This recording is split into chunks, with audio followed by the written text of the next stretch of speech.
afternoon, everyone. As you know, first up, we'll have Liverpool manager Jurgen Klopp, and we'll follow that with Kostas Tsimikas. Vinny, do you want to get going with the first two? Yeah, sure. Jurgen, we've spoken to you quite a lot recently. You said we need to improve, and Joel said pretty much the same after the game on Saturday as well. I just wonder, did you expect a turnaround in form to happen quicker? And if so, what reasons do you see for it not happening just yet for you? Yeah, no, quicker, not sure. I think we had this, one of the conversations we had already this year was before and after Ajax game, or before after the Napoli, especially after the Napoli game, when we all realized, okay, wow, that's now really a low point. We have to change the things quickly. Didn't play Wolves, played Ajax, didn't play Chelsea. So we couldn't pick anything up and keep it from the Ajax game really. And then on top of that, you face Brighton, which in a very good moment, a very good team with a new manager, and you concede these 2 early goals, which is in no situation helpful, but in other situations maybe lesser harmful than it was for us that day. And it turned around, not with a brilliant performance, but with a proper fight and adapting to the situation. Denying Brighton in the areas they wanted to play and all these kind of things. So, and you are 3-2 up, and you could see it's not the first time, and that something like this happened, that we were not controlling the game. We had our moments, we had chances, we had top moments where we could have scored the 4th goal. Didn't do that, and so you leave the door open, and that's what happened. And so it always is in life, when you have a problem, when you spot a problem, you think about it, you think you have the solution, and of course you expect then the solution to be instant, influential, bam, sorted. That's in football never the case. It will never be the case. Even if you would have won the game 3-2, it would have been a completely different feeling, obviously, but with similar problems. And that's why we just have to keep going. Yes, we have to improve. We have to play better, consistently better, and defend better, attack better, pretty much everything. It's like it is. But I don't want to talk too much about it, but it's really like this. It's only 2 years ago we had a very similar situation for different reasons, where we lost our full defense, our centre halves, all of them pretty much, and had to find solutions, and we lost our game completely. Nobody could recognize anymore. We just wore the same shirts, but couldn't react as quick as people would wish. And but we found a way out because we worked on it, and that's what we will do this time. And so our general situation is obviously important, but not so much for tomorrow, because that's when you prepare for a game, you prepare for a game, independent of your situation, the situation you're in. And Rangers, I think, do extremely well in general, but in Champions League the results they had were now not exactly what they wanted. So we expect a team who is really fighting for a result, and that's what we have to prepare for. After Saturday as well, I wonder again how confidence is affected, and if confidence is fragile, does that in turn kind of make Rangers a little bit more dangerous, particularly to you? It would be dangerous in any situation, but yes, but that's. So people will ask, how can it happen that these players are not full of confidence? Do you think Cristiano Ronaldo in this moment is on top of his confidence level? And I would say he was for ages best player in the world, and now he's not going its way, and it's not exactly the same. That happens to all of us. Lionel Messi played last year's season where, it was not exactly the same, because these kind of things are really important to all of us, and you have to work for it. You have to do and go and to take the little things to make a step in the right direction, and then in the moment when that you are really ready for the moment when it's back, and that's what we are doing. It's not without confidence, but you have this being 2-0 down is not good for confidence, and being 3-2 up is usually really good. But you could see with the first attack they had, which we gave them pretty much after 3-2, it was like, oh, still open game. Okay, so, and that's how it happens, especially collectively. In individual sports, maybe, I don't know exactly, but maybe you can fight yourself through it. But in a team sport, we all have to do it together, and that makes it a bit more complicated, but that's it. Mike? Yeah, again, the Liverpool defence has come in for an awful lot of criticism recently, and with some justification, but it's the amount of times now that teams are getting through to the defence that we're not really that used to seeing, but it's happened in other games this season. What's the solution to that? Yeah, you're right.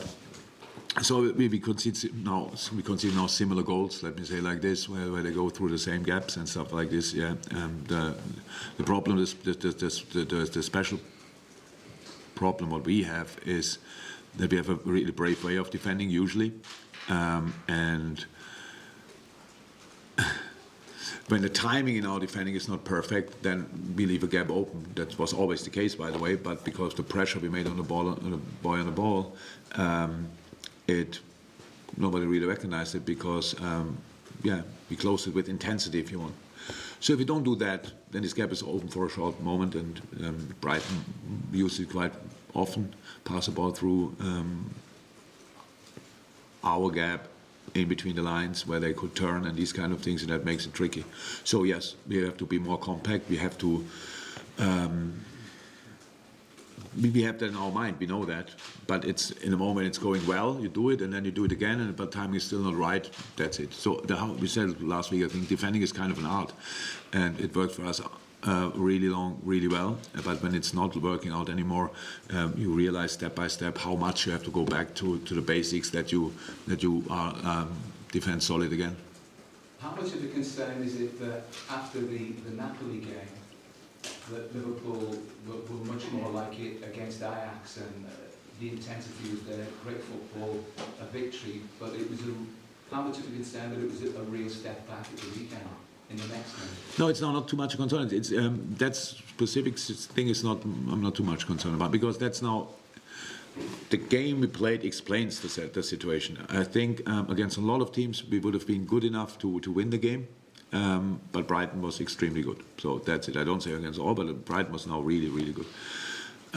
With all the things, we didn't know how to prepare for it because we had no clue what Roberto will do, what he will keep, what he will bring in new. That's a little bit the thing. So obviously we need to be 2-0 down to sort that, because after that we didn't have these problems anymore. They're not exactly the same problems. And no, I explained it now. We had 2.5 weeks after Ajax game we didn't play. So the boys were all over the world. That's why we couldn't pick up from there. So that's it. Now we have to take the good things out of the last game and try to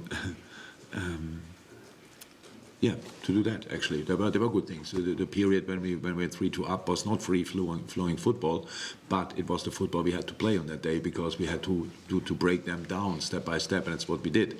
And then we conceded the equalizer, and so that's the last feeling you keep. It felt like a defeat. It wasn't, but it felt again like this, and that's where we have to just to make it's. Patience is not the 100% right word, but we have to be patient to do the right thing again and again and again until it works out again, and then we will be fine on a different level. Not fine, but it will not. We have to work always hard, but that's what we have to do. We cannot always start new, thinking completely new. What can we do? But if we can help the boys with a way to defend it differently, we will do that. We have to be more. We have to be more solid. We have to make more compact. Definitely, and that's what we try to be. The gentleman just behind with the mask. Hi, what's your assessment of this Rangers team, and what sort of threat do you think they might pose you tomorrow night? Good football team, well coached, exceptional European season last year, obviously. Qualifying for the Champions League, big achievement. And yeah, saw obviously the last game against Hearts. So more games, but now especially the last one, and really good football team, and that's what we have to prepare for. And the team who have had results now they didn't want, so that's what they wanna change definitely. So we expect a proper fight, a real fight, to be honest, and that's what we prepared for. Chris McKenna. Again, just on Darwin Núñez, he started just 4 games since his suspension. I'm just wondering, is he still adapting to this team, the way they play, and where he is at in kind of confidence and form level? It's good. Yeah, of course, he's still adapting. How players always adapt, and this is now the new players come in, and everybody talks about them and wants them to shine immediately. That happens from time to time, and sometimes not. And we only yesterday we had a long talk with Pep Linders, because my Spanish or Portuguese is still not better, and we just told him we are completely calm. So it's really important in our situation that he's now not starting, and he's not looking like he's worrying or whatever. So why he didn't start this game? He came from international, and he had how can I say, DOMS in the hamstring. So when you get this information from them, the medical part gives you some kind of minutes. How long is he allowed to play? And don't start anybody who's allowed to play 20 minutes or 15.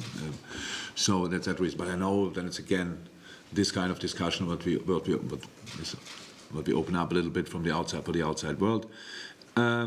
Of course, the 3 game suspension didn't help him to settle. That's clear. But that's pretty much all. The team is not flying. That makes it not easier for a striker, especially not for a finisher. It's not that we create chances, but it's not that everything is clicking and we just put one player and he finishes our situations off. That's not our situation at the moment, as much as I wish it would be, and that's all. John Murray? Jurgen, just wondering, do you feel that it's the rarity value of Liverpool playing Rangers that helps to make these matches this week and next week so special? And I'm also asking that after what Florentino Perez said about how he feels that Europe's biggest clubs need to be playing each other more often for the game to be better. I'll bring you these two again. So, I heard now, Des told me, that since 42 years now, there was no game between the English and the Scottish team anymore, right? So, yes, that's pretty special. That's pretty special. Unfortunately, apart from that, I cannot say really a lot about the relationship, what that means exactly, and all these kind of things. Nobody gave me a historical update.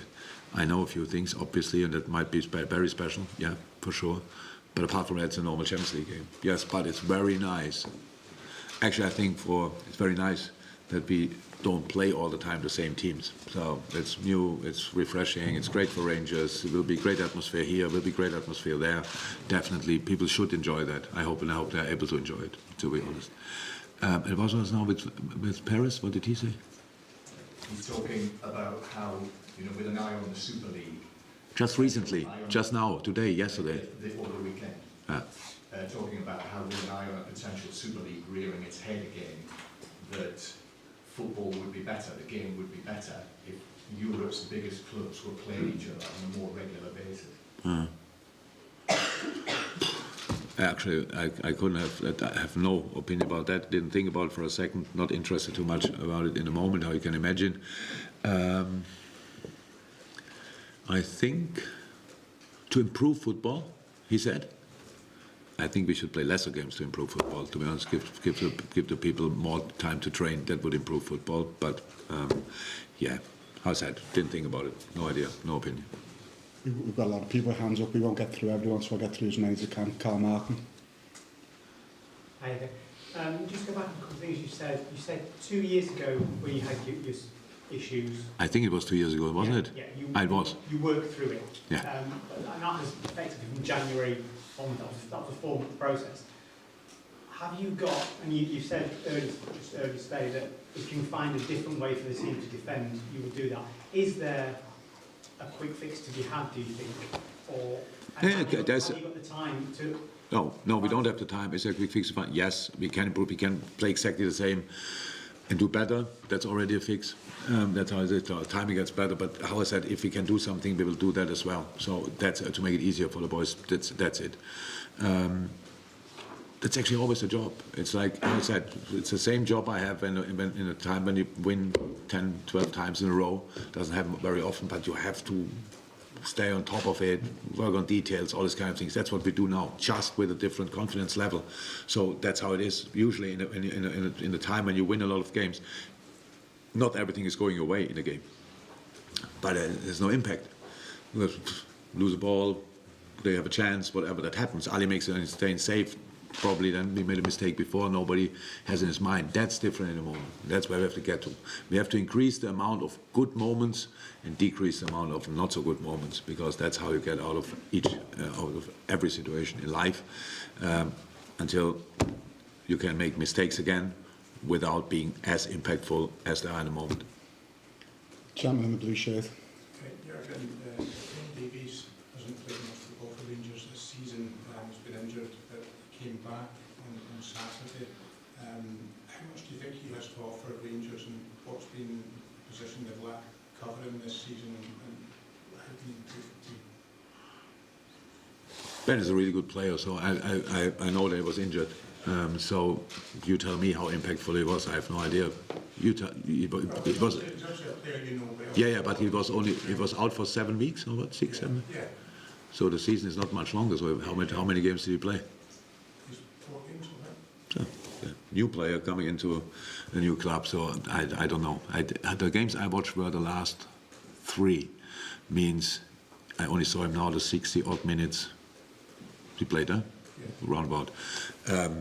But he's a really good footballer. He was here. He was good build-up, good defender, all these kind of things. In our situation, it didn't work out here, but it doesn't make him a bad player, not at all. And he's especially a really good boy. So I think that's what Rangers wanted, and that's what Rangers got. When you're injured, it's not helpful, obviously. And I think they were looking for a left-footed centre half there, and they got it. He can play different systems, which is important. Rangers played a decent Champions League, 1.5 games.